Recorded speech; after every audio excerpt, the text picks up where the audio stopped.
ملک کی پیچیدہ صورتحال پر تبادلہ خیال کرنے و ان کے حل کے لیے لائحہ عمل تیار کرنے کے تئیں جماعت اسلامی کرناٹکا کی جانب سے ایک خصوصی اجلاس کا انعقاد کیا گیا، جس میں علماء اکرام، دانشوران، سماجی و ملی تنظیموں کے رہبران، کمیونٹی لیڈرز و سیاسی پارٹیوں سے جڑے احباب نے شرکت کی۔ اس سلسلے میں جماعت اسلامی کرناٹکا کے نائب صدر مولانا محمد یوسف کنی نے بتایا کہ اس اہم اجلاس میں ملک کی موجودہ صورتحال پر گفتگو کی گئی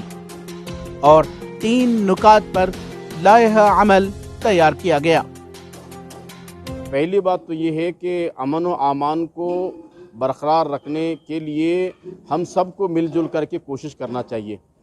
نوجوانوں کے اندر، خاص کر مسلم طبقے کے اندر اس بات کو عام کیا جائے کہ ملک میں امن و امان باقی رہے، اور اس کے لیے بڑے پیمانے پر غیر مسلم حضرات، دانشوران جو ملک کی فکر کرتے ہیں، حالات پر نظر رکھتے ہیں، فرقہ پرستی سے نفرت کرتے ہیں، اور وہ یہ نہیں چاہتے کہ یہاں فسطائی قوتیں آئیں اور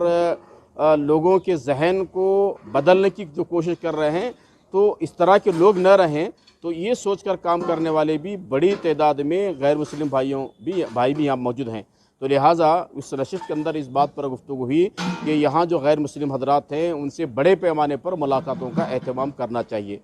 ایک تیسری جو بات ہے وہ یہ کہ ظاہر بات ہے کہ سیاسی لوگوں کا بڑا کردار ہے امن و امان کو باقی رکھنے کے لیے۔ جمہوریت کے مطابق سرکار چلے، اس کے لیے دستور ہند کو بنیاد بنا کر سرکار چلے، اس کے لیے یہ جتنے بھی سیاسی تنظیمیں ہیں، تو ہم نے یہ مناسب سمجھا کہ ان لوگوں سے بھی ملاقات کر کے موجودہ حالات پر گفتگو کیا جائے، اور بحیثیت سیاسی پارٹی کے یا سیاسی فرد کے ان کا جو اپنا رول ہے اس رول کو یاد دلانا چاہیے۔ یہ بڑے 3 اہم نکات تھے جس پر اس نشست کے اندر بہت اچھی گفتگو رہی، ایک اچھا لائحہ عمل بنا ہے۔ انشاءاللہ ہم کرناٹک کے اندر اس لائحہ عمل کے مطابق کام کرنے کی بھرپور کوشش کریں گے۔